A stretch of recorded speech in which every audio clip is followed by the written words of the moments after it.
Só que na tribo, quando eu estava na tribo, só para fazer o link com Sim, essa sim. próxima etapa, eu tive uma crise. Não vou dizer que foi depressão, não foi. Eu não me via naquele lugar.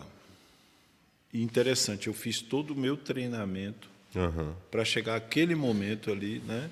Para usar, né, essa Mas habilidade. existia uma cabana próxima da minha casa e ela não tinha ninguém morando lá. Aí, com essa crise no meu coração, eu ia orar nessa cabana. Rapaz, eu nunca chorei tanto na minha vida. Porque eu não estava entendendo o que Deus estava fazendo no meu coração. Então, isso, quando você não sabe exatamente o que Deus quer de você, isso gera uma crise muito grande. Aí, finalmente, eu saio, volto para o Instituto Bíblico e a crise continuou. Deus, o tempo inteiro, falando comigo: não é aqui, seu lugar não é aqui, você está no lugar errado. E eu não sabia onde era. Então, eu fiquei, digamos, um ano e meio, assim, muito confuso, né? Na vida e no ministério, a gente passa por momentos de grande confusão. E eu me lembro que quando eu estava nesse sofrimento, andando e chorando, o missionário Daniel Templeton, missionário que mora do lado do seminário lá, ele me chamou um dia para conversar. Eu acho que ele percebeu, toda tarde, fim de tarde, eu ia para lá, só andar do lado da casa dele, que era um tanto deserto, subindo e descendo, orando e chorando. Eu acho que esse cara está precisando de aconselhamento, né? Aí ele me chamou no gabinete dele e tal, e eu terminei abrindo o meu coração, né? Aí ele falou uma coisa para mim, cara, que foi muito importante.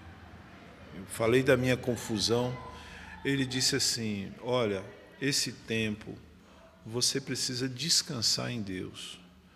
Por quê? Porque quando Deus quer algo, primeiro vem esse período obscuro. Depois tudo fica muito claro. Então você precisa entender o modelo, o método de Deus de lidar com a gente.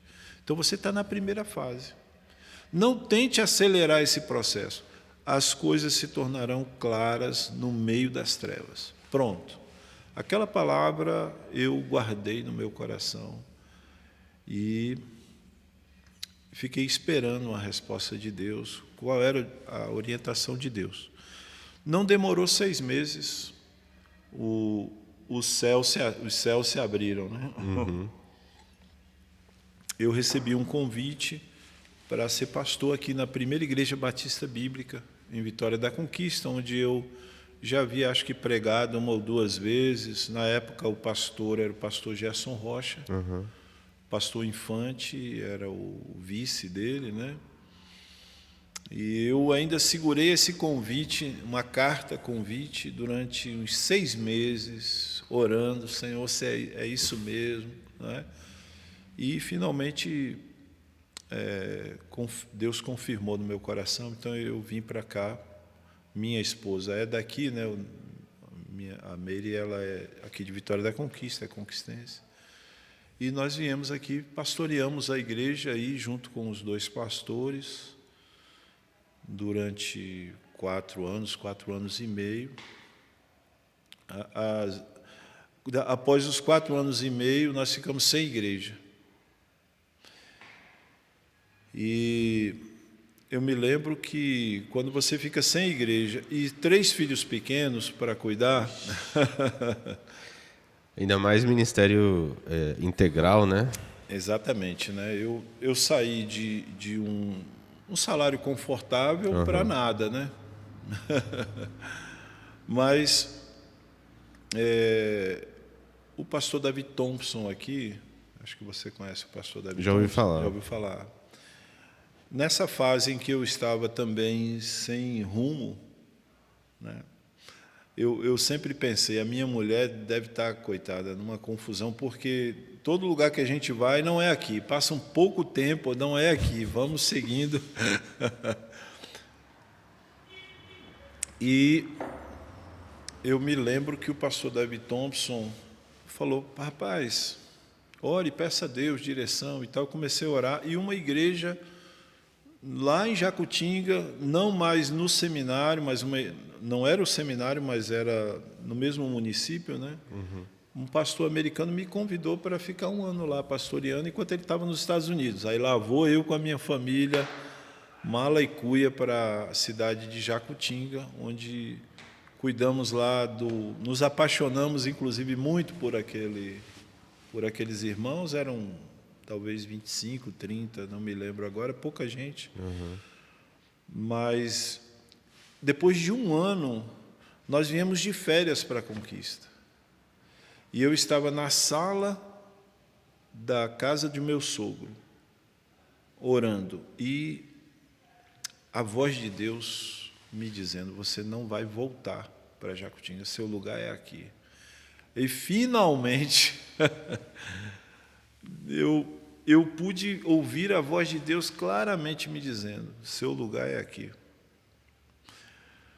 E aí... Primeiro tinha ouvido Deus falar que o lugar não era lá, não, né? era lá. Agora, E agora a confirmação. a confirmação. Né? E, rapaz, naquele dia, Gabriel, eu, com essa convicção, eu falei, Meire, nós não vamos voltar para Jacutinga. Nossa. A igreja lá queria muito que a gente ficasse. Depois de um ano, o pastor voltou, mas falávamos, irmãos, a gente ficar aqui. Não, pode ficar aqui e tal, e a gente ia terminar ficando. Mas terminamos, conversei com a minha esposa na sala, e ela falou, puxa, qual é o nosso paradeiro, né? Onde é que a gente vai estacionar? Porque eu falei, eu não sei, agora o que Deus está me falando é isso. Realmente, uma semana depois, a gente foi convidado para pastorear a Igreja Batista Memorial do Centenário, onde a gente já está há 20 anos. Né? Então, tem sido um ministério mais duradouro. Teve uma experiência lá em Jacutinga, teve várias em Jacutinga, porque, imagine, você ir com a sua família para um lugar. Os irmãos conseguiram uma casa para a gente, uma casa muito boa, por sinal. Só que eles achavam que nós éramos assim, nós éramos missionários, sustentados por alguma agência, eles não nos conheciam, né? E eu fiquei assim uns 4 meses sem receber nada, né? Nada, e com vergonha assim de chamar os irmãos falar conversar sobre a liderança, né? Porque finanças também sempre foi um tabu, assim, uma conversa difícil de ter, né, com a igreja. Sempre é uma conversa difícil em qualquer igreja, né? Mas aí, rapaz, que coisa interessante. Era um Natal, era dia 24. E nós não tínhamos, naquele dia, nós não comemos nada naquele dia. Nada. Tinha bolacha, creme crack e água para beber só. Nossa. Literalmente, cara. E muito preocupado, porque quando você não tem nada para comer é uma coisa, agora quando seus filhos não têm o que comer. E aí, rapaz, quando a gente está lá, meus filhos, eu na sala, meus filhos se vestiram, meu mais velho, o Jonathan, se vestiu, colocou paletó, se fingindo, né, se vestindo, se travestindo de pastor, né? E a Stephanie com a roupa da mãe, né? O Vitor também com paletó, eles brincando na sala, cara. E eu olhando para eles e as lágrimas descendo, né? Quando estamos nesse cenário na sala, toca um irmão, bate a porta. Era um irmão da igreja presbiteriana, uma igreja, a gente morava bem pertinho da presbiteriana, mas a gente não conhecia praticamente quase ninguém lá. Esse irmão estava fazendo compras. Gabriel, para um mineiro bater na sua porta, né, não lhe conhecendo, já é um milagre, né?